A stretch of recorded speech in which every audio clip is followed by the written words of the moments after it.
casa, este es mi hogar, un lugar seguro para volver a empezar.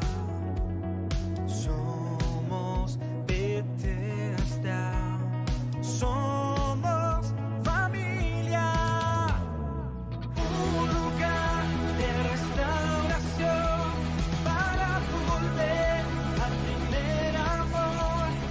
Cristo es el centro, Bethesda, un lugar de encuentro con Dios.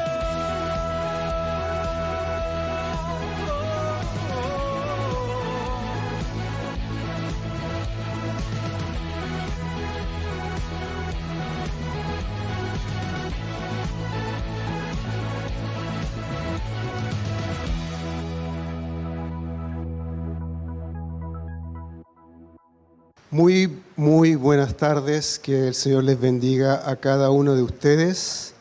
Es para mí realmente un honor y un privilegio compartir la palabra, el mensaje del día de hoy. El mensaje lo titulé bien sencillamente, bien clarito para que se entienda: convicciones versus emociones. Mientras vivíamos la atmósfera de la alabanza, mientras escuchábamos el precioso testimonio de quien es hoy nuestra hermana Paula, no dejaba de pensar en el mensaje, porque el mensaje quizás nos va a aterrizar un poquito de toda esta atmósfera que experimentamos en esta más de media hora de alabanza, de testimonio. Pero también asocié una palabra que dijo el pastor Iván en la mañana. No todas las emociones son malas, y si el ser humano siente emociones porque Dios, quien nos creó, así lo ha querido. Así que hay emociones que efectivamente son muy positivas para nuestras vidas, para nuestro ser, para nuestro caminar. Pero el mensaje de hoy está enfocado en tomar alerta, en estar atento a aquellas emociones que quizás no son buenas para nuestra vida, quizás esas emociones que nos tienden a confundir. El mensaje de hoy, como les dije, se llama emociones versus convicción. ¿Y saben qué? ¿Por qué vivimos en tiempos en que nos dejamos influenciar por las emociones?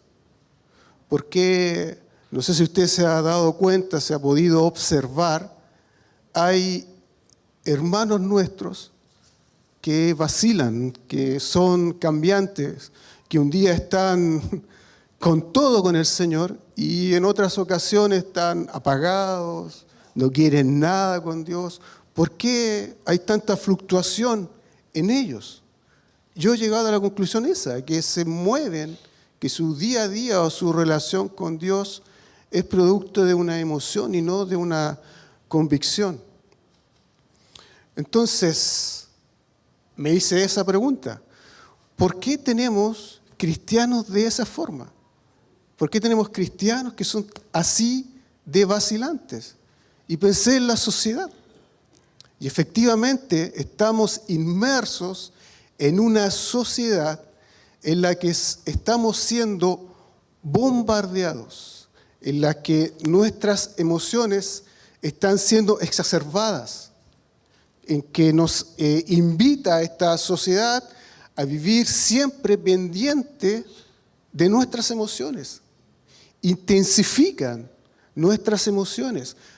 Si tú te pones a pensar, querido hermano, la música que se escucha nos alimenta las emociones, exacerba nuestra emoción. Si te pones a pensar, querido hermano, en las películas, exactamente lo mismo. Están diseñadas para hacernos sentir emociones, e inclusive más, el deporte. Aquellos que nos gusta el deporte, que somos apasionados por un tipo de deporte, sucede exactamente lo mismo. Todo está diseñado para alimentar, para inflar nuestras emociones. ¿Qué sucede, queridos? Es que esta exacerbación por lo emocional, lamentablemente, también se ha infiltrado en nuestras iglesias, tanto por el mensaje que se predica, como por las alabanzas que se cantan.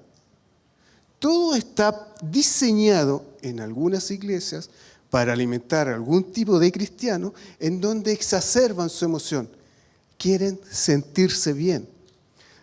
Quiero decirles que la palabra evangelio significa buena noticia. Ahora, esta palabra evangelio en la antigüedad se usaba en un contexto militar. Cuando el rey iba a la guerra y vencía en esa guerra, enviaba un mensajero a la ciudad con el evangelio. Y la ciudad, los ciudadanos, mientras esperaban cuando llegaba este mensajero, ellos no estaban esperando un reporte emocional de la batalla. Lo que ellos estaban esperando era un decreto preciso, concreto. Vida o destrucción. El mensajero entonces proclamaba este evangelio y decía: el rey ha vencido, el rey reina, el rey gobierna. Algo de esto es lo que nos dice el profeta Isaías en el capítulo 52, en el verso 7. Isaías dice así: cuán hermosos son sobre los montes los pies del que trae alegres nuevas, del que anuncia la paz, del que trae las nuevas del bien, del que publica salvación, del que dice a Sión: tu Dios reina. Esta es la verdad del cristianismo. Esta es la verdad del evangelio. Este es el centro del mensaje. El centro del mensaje es que el rey venció. El centro del mensaje es que el rey reina. Lamentablemente, en estos tiempos se ha colocado el centro del mensaje en el hombre, en lo que yo siento, en lo que yo quiero, en lo que yo deseo, en lo que yo anhelo. Cuando el centro del mensaje es la victoria del rey y de que él reina. Y si tenemos un rey que reina, también tenemos un rey que se rige por principios bíblicos, no emoción, sino que convicción. Entonces, ¿cómo podemos hacer para no vivir esta fluctuación motivada por nuestras emociones? El apóstol Pablo, en la carta a los Efesios, en el capítulo 4, los versos 14 y 15, escribe lo siguiente. Dice: para que ya no seamos niños fluctuantes, llevados por doquiera de todo viento de doctrina, por estratagemas de hombres que para engañar emplean con astucia las artimañas del error, sino que, siguiendo la verdad en amor, crezcamos en todo, en aquel que es la cabeza, esto es Cristo. Vamos a dar énfasis a 3 frases que aparecen en estos 2 versículos. Vamos a dar énfasis a niños fluctuantes, siguiendo la verdad y crezcamos en todo.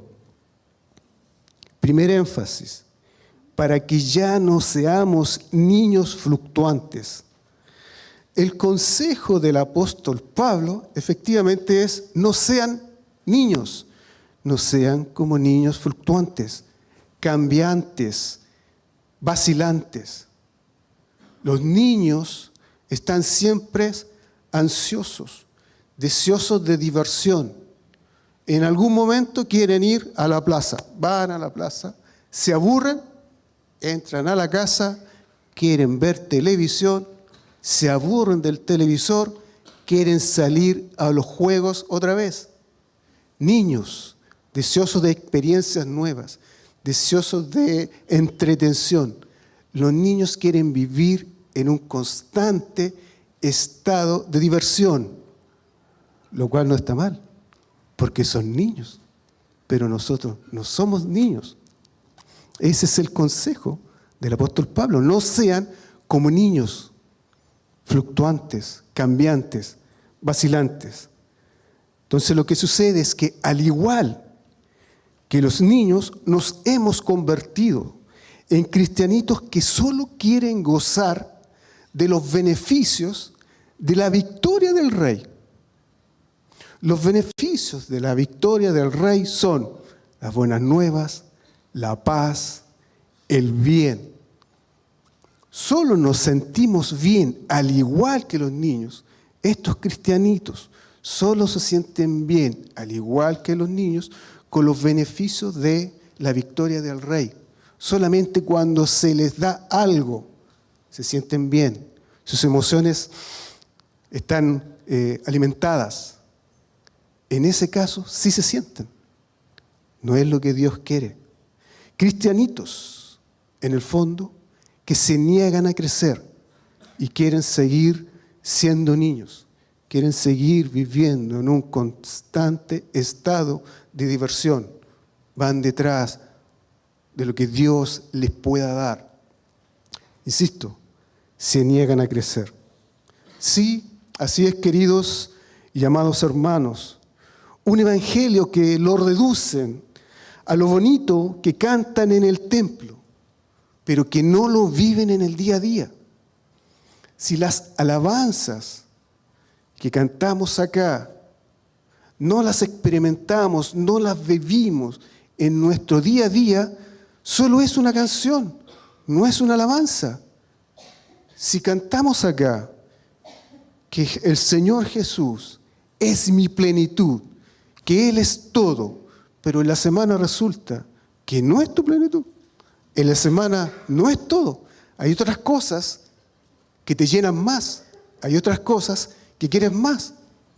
Te dejaste guiar, se dejan llevar por la emoción, no por la convicción. Un evangelio que les hace sentir hasta las lágrimas aquí en el altar, pero que no están obedeciendo al llamado de su Señor.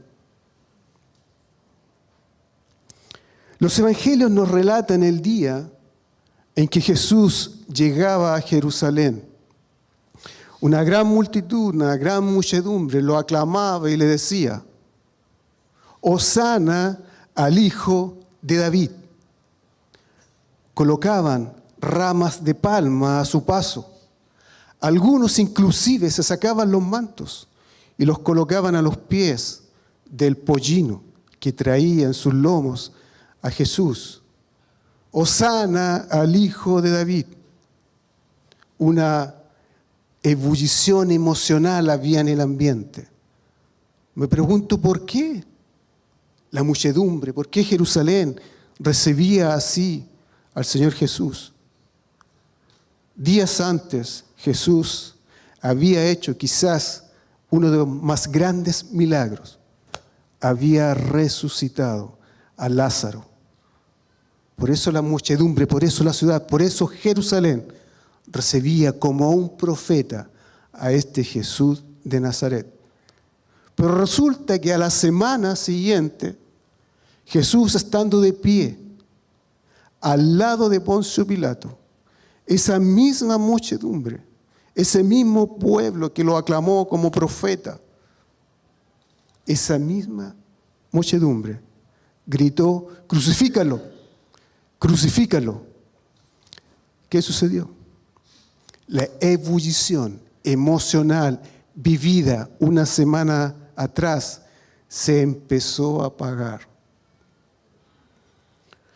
¿Cuántos de nosotros acaso no hemos experimentado aquí mismo la misma ebullición espiritual, la misma ebullición emocional. Pero resulta que salimos del templo, llegamos a nuestra casa, llegamos a nuestra realidad de la semana, llegamos a la rutina de la semana, llegamos a la comodidad de nuestros días. Y toda esa ebullición emocional se desvanece de la misma forma que se desvaneció la emoción del pueblo en Jerusalén. Segundo énfasis. Siguiendo la verdad en amor. La verdad. Juan 17, verso 17 dice: santifícalos en tu verdad, tu palabra es verdad. Me hice la pregunta si existe una mejor forma de vivir en convicción y no dejarse llevar por la emoción que no sea a través de la palabra de Dios. Permítame en este punto tomarme una licencia. Le abro mi corazón. En la semana, cuando pensé en este énfasis y hablar de mi persona, sentí mucho temor y se los voy a transparentar. Cuando uno toma clases de homilética con buenos profesores, a uno le dicen que uno no debe predicarse a sí mismo, que uno no trate de no hablar de usted, porque es la palabra del Señor la que uno tiene que exponer. Pero pensé en Pablo. Pablo en sus cartas, en el libro de Hechos también se relata su conversión. Y yo estoy seguro, algún día le voy a preguntar, yo estoy seguro que Pablo, cuando él iba en sus viajes misioneros de ciudad en ciudad, y los judíos, sus compatriotas, le preguntaban el por qué había abrazado esa fe, por qué había seguido ese camino, él usaba su testimonio para llevar el Evangelio. Así que yo no les voy a hablar de mi testimonio, pero sí quiero abrirle mi corazón y contarles cosas personales para este énfasis. Comenzaré diciendo que debo haber tenido alrededor de 8 o 9 años cuando estuve a punto de morir ahogado. Y tengo la plena certeza y convicción de que el Señor nuestro Dios, a través de un ángel, me salvó de morir ahogado. Bueno, pasan los años, conozco al Señor, siguen pasando los años y tengo un quiebre matrimonial. Y conocí a este versículo que dice en Jeremías 29:11, porque yo sé los pensamientos que tengo acerca de vosotros, dice el Señor, pensamiento de paz y no de mal, para daros el fin que esperáis. Esas palabras estaban en mí cuando los días domingos iba a dejar a mis hijos donde su mamá y yo de vuelta a casa, con el corazón destrozado, mal, muy mal, decía, Señor, tú no me salvaste de morir ahogado para estar pasando por esto. Este pasaje que acabo de leer de Jeremías 29:11 lo escribe el profeta Jeremías en un contexto cuando Israel está cautivo en Babilonia. Está cautivo en Babilonia, consecuencia de idolatrías y de haberse alejado del Señor años atrás, siglos atrás. Y el Señor les advirtió, bueno, quizás yo debía pasar por el desierto producto de malas definiciones que tomé años atrás. Pero también hay una palabra que dice, guarda silencio ante Jehová que Él hará. Y esta palabra me mantuvo, porque sé los pensamientos que tengo acerca de vosotros. Eso me sostuvo para no caer en el pozo. Siguieron pasando los años, siguió corriendo agua debajo del puente y pasaron los años y pasaron los años. Y llegó Bethesda, bendita iglesia, una iglesia amada por el Señor, en donde Él habla y da segunda oportunidades y hace milagros extraordinarios. Aquí conozco una maravillosa y preciosa mujer. Yo acá conozco a Nancy.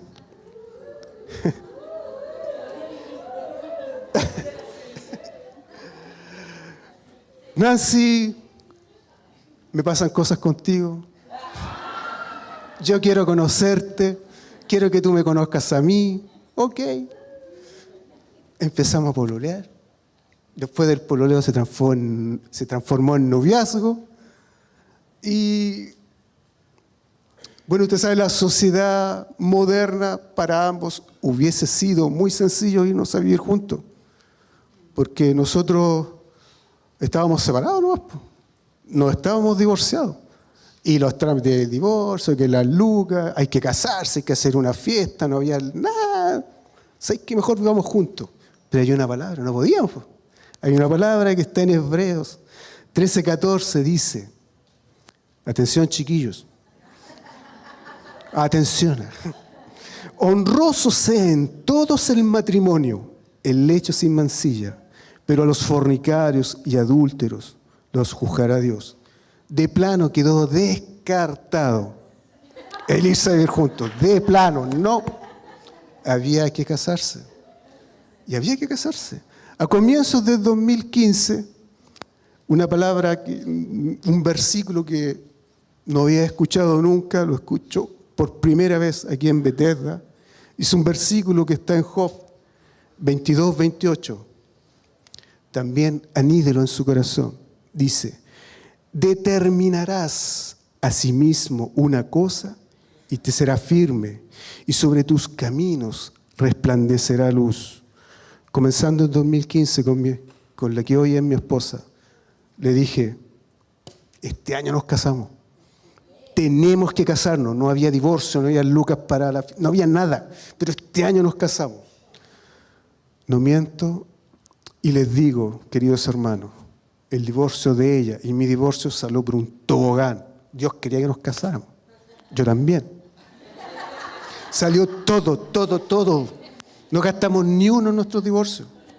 Dios proveyó para que tuviésemos una linda fiesta que compartimos con nuestra familia y con muchos de nuestros hermanos. Día que atesoramos hasta el día de hoy. Honroso sean todos el matrimonio. Determinarás asimismo una cosa. Sigue pasando agua bajo el puente. Siguen pasando los años. Vamos a cumplir 11 años de matrimonio con mi amorcito. Pero nos hemos enojado. Hemos tenido nuestros encuentros con... Pero, ¿sabes? Hay una palabra preciosa también en el libro de Efesios 4, 26 y 27. Dice, airaos, pero no pequéis. No se ponga el sol sobre vuestro enojo, ni deis lugar al diablo. Palabras que nosotros hemos anidado, palabras que nosotros las almacenamos en nuestra mente y en nuestro corazón.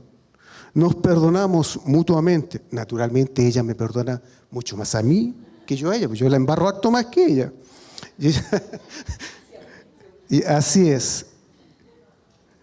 ¿Y saben qué? El perdonarnos uno a otro sostiene nuestro matrimonio. Dice, airaos, pero no pequéis. ¿Verdad? Nosotros nos enojamos a veces. Como les digo, ella se enoja más conmigo, yo me enojo harto con ella. Pero cuando llega la noche, queridos y amados hermanos, y nos vamos a nuestro aposento, Nancy se acuesta, se acurruca para su ladito, y ahí llega el perro arrepentido, la abraza a cucharita, y doy fe, ella nunca me dice, córrete, nunca me dice, ahí se queda tranquilita, yo la abrazo, y ambos entendemos que lo que Dios nos dio es más grande que cualquier enojo. Y con eso no le damos lugar al diablo para que nos robe lo maravilloso que Dios nos dio. Con todo esto que les digo, queridos hermanos, no es para que veamos como el super matrimonio, ni como los super espirituales, ni cerca. Es una forma de transmitirles que cuando tú te decides a vivir por principios bíblicos y no por emoción. La emoción del enojo que hablábamos recién, sino que por principios bíblicos. La Biblia dice, perdónense los unos a otros. La Biblia dice que no se oculta el sol con tu enojo. Cuando tú vives bajo esos principios, te lo firmo, te va a ir bien. Dios quiere lo mejor para cada uno de nosotros. Tenemos un rey que reina, vivimos en un reino y en ese reino hay principios. Sigue los principios, atesora esos principios bíblicos, porque te va a ir bien. Tercer énfasis, crecer en todo.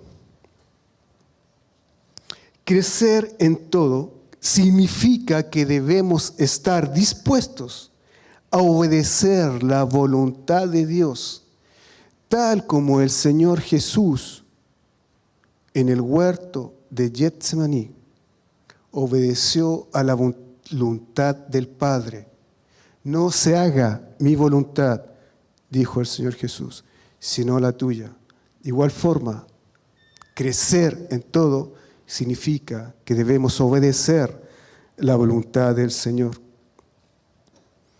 Crecer en todo significa que ya no vendremos al altar solamente a calentarnos, a ver cómo el holocausto se consume, sino que nosotros seremos un sacrificio vivo y nosotros llevaremos el fuego del altar afuera, a una sociedad que está necesitada del fuego de Dios. Crecer en todo significa que tomaremos de una vez por todas la asignación dada por Dios y ya no pondremos más excusa para hacer aquello que el Señor quiere de nosotros. Esto me golpea fuertemente. Pastor Frey decía la semana pasada algo con respecto a las excusas, que vivimos postergando aquello que el Señor nos está invitando y llamando a hacer. Tomar la asignación dada por Dios. Crecer en todo significa entender que el principal ministerio del Espíritu Santo no es entregarnos fuertes emociones aquí en el altar, en estas 4 paredes. Crecer en todo significa entender que el principal ministerio del Espíritu Santo es formar el carácter de Cristo en cada uno de nosotros. Crecer en todo significa que de una vez por todas seremos esos ríos de agua viva fluyendo por nosotros para ir a una sociedad que está necesitada de las aguas frescas del Señor y ya no seremos aguas estancadas que no sirven para saciar a nadie.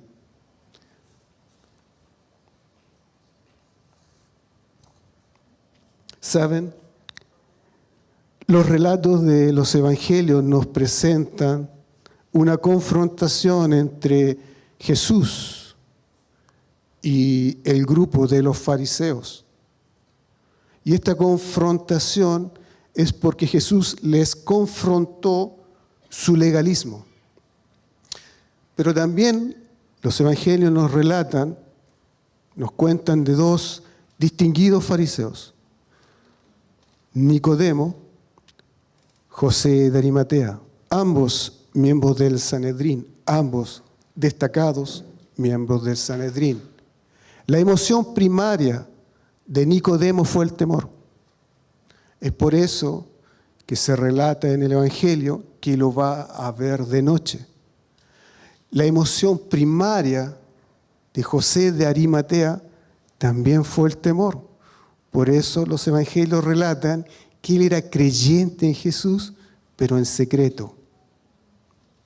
Esta emoción primaria de José de Arimatea Él, provisto de convicción y de temor, la dejó de lado y se presenta ante Poncio Pilato a pedir el cuerpo de Jesús. Esta misma emoción primaria de Nicodemo también queda de lado. Y con su propio bolsillo, de su propio bolsillo, 100 libras romanas para comprar una mezcla de aloe y mirra para embalsamar el cuerpo de Jesús. Entonces la pregunta que en estos momentos te hago: ¿quién quieres ser? ¿A quién te quieres parecer? ¿Eres parte, vamos a ser parte de la muchedumbre que aclamaba a Jesús como el Hijo de David, que inclusive estaban dispuestos a desprenderse de sus mantos para que Él pasara? Vamos a ser igual que ellos, emotivos. Nos vamos a guiar por la emoción de ver un gran profeta. O vamos a ser como Nicodemo, como José de Arimatea, que venciendo el temor, arriesgando su estatus dentro del Sanedrín, reclaman el cuerpo de Jesús, invierten recursos para ungirlo, dejando de lado un temor y moviéndose por la convicción de que Jesús era quien dijo que era, el Hijo de Dios. ¿Sabes? En este punto sería muy sencillo para los que predican apelar a tu emoción, hacer un llamado bien emocional para que vengas al altar. Pero ya hemos visto que el Señor no quiere eso. El Señor quiere que tú te muevas. El Señor no quiere que sigas siendo niño detrás de las golosinas. El Señor quiere que tú crezcas, que nosotros como Bethesda crezcamos en convicciones y principios bíblicos. Y la primera convicción es que creamos que Él, Jesús, cargó en la cruz tu pecado y mi pecado para darte vida eterna. Si en este momento a tu corazón viene esa convicción de que efectivamente Jesús carga tu pecado y te quiere dar vida eterna, y tú anhelas esa vida eterna, dile ahí en tu puesto al Señor: Señor, estoy convencido de que me amas. Señor, estoy convencido de que tú me quieres dar vida eterna. Señor, y quiero vivir de acuerdo a lo que tu palabra dice. Y pierde cuidado. No hay nada extraordinario. Solamente dejarse guiar. Solamente guardar silencio y esperar. Porque Jehová hará. Entrégale tu vida. Entrégale todo tu ser al Señor Jesús. Nos ponemos de pie y oramos.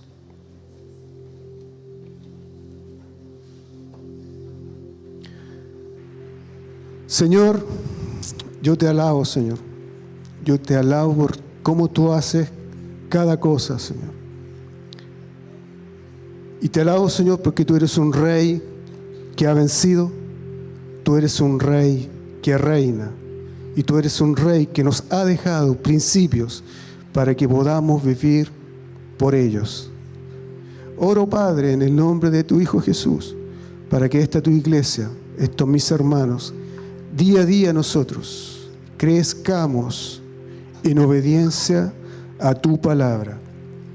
Y también, Señor, oro por si esta noche alguno de los presentes o algún de los presentes entregó su vida a ti, para que tú lo acojas, Señor, y le guíes en este nuevo proceso, en esta nueva vida. Si hay alguien aquí, Señor, que hoy día ha nacido de nuevo, oro, Padre, para que tú lo tomes de la mano y le haga caminar, como a cada uno de nosotros nos hiciste caminar acompañados de tu presencia. En el nombre de Jesús. Amén.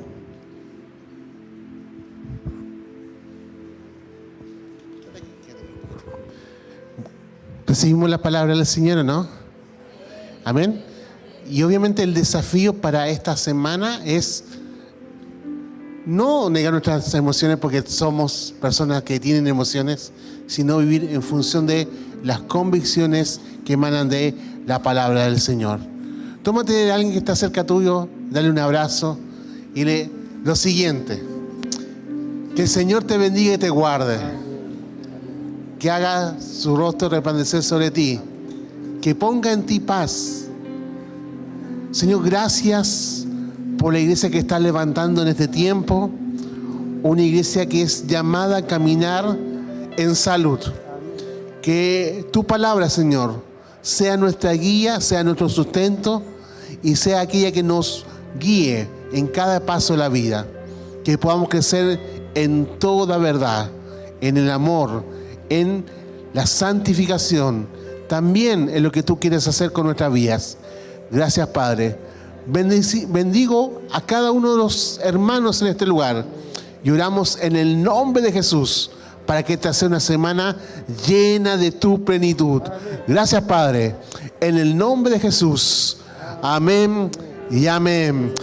Dios les bendiga mucho. Sean muy bendecidos. Dame un fuerte aplauso al Señor. Que Él sea honrado en este día. Amén. Amén.